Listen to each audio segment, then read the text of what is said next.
హంపిలోని ఈ రాతి రథం కేవలం శిల్పం కాదు, ఒక కాలద్వారం. ఒక యాత్రికుడు ఆ రథాన్ని తాకిన క్షణంలో అది స్వల్పంగా కంపించింది.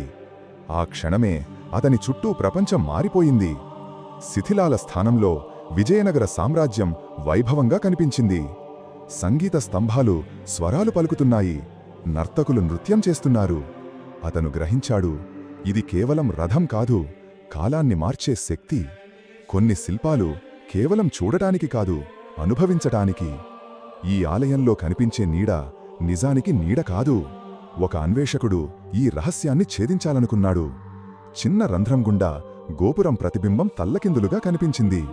కాని ఒక్కసారిగా ఆ నీడ మారడం మొదలయ్యింది. భవిష్యత్తు దృశ్యాలు కనిపించాయి. అతను అర్థం చేసుకున్నాడు, ఇది కేవలం శాస్త్రం కాదు, దైవ సంకేతం.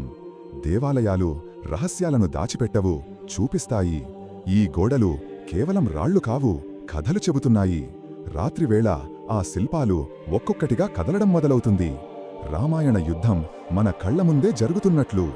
రాముడు, రావణుడు అన్నీ జీవంతంగా కనిపిస్తాయి. అది నిజమా లేక భ్రమ?